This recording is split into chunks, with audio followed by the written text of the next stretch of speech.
तब्बल 5 महिन्यानंतर आता विशाळगडावरची संचारबंदी उठवण्यात आली आहे आणि विशाळगड तसेच विशाळगडच्या पायथ्याशी झालेल्या हिंसाचारानंतर कोल्हापूर पोलिसांनी 14 जुलैपासून विशाळगडावर ही संचारबंदी लागू केलेली होती।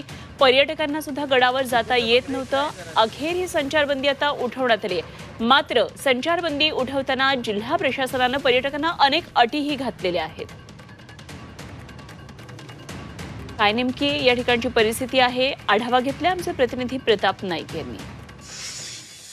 तब्बल 5 महिन्यानंतर विशाळगडावर लावण्यात आलेली जी संचारबंदी आहे ती शिथिल करण्यात आलेली आहे। आपण पाहतोय की सकाळी 10 ते 5 या वेळेत विशाळगडावर जाण्यासाठी पर्यटकांना परवानगी देण्यात आलेली आहे। त्याप्रमाणे आपण पाहतो की पर्यटक जे आहेत ते 10 नंतर या ठिकाणी विशाळगडावर जाताना दिसत आहेत। एकूणच आपण पाहतोय की पोलीस प्रशासनाच्या वतीनं या ठिकाणी आपण पाहतोय की तपासणी केली जाते आणि त्याचबरोबर त्यांच्या सोबत कोणतं साहित्य आहे त्याची सुद्धा माहिती पोलीस प्रशासन घेऊन या ठिकाणी पर्यटकांना सोडत आहे। सुरुवातीला आपण पाहतो की 10 ते 5 ही वेळ देण्यात आलेली आहे। येत्या काळात आपण पाहतो ही वेळ वाढवण्याची शक्यता नाकारता येत नाही, पण सध्या मात्र जी परवानगी मिळालेली आहे ती 31 जानेवारीपर्यंत मिळालेली आहे। त्यामुळे एका प्रकारे दिलासा मिळाला असं आपल्याला म्हणता येईल।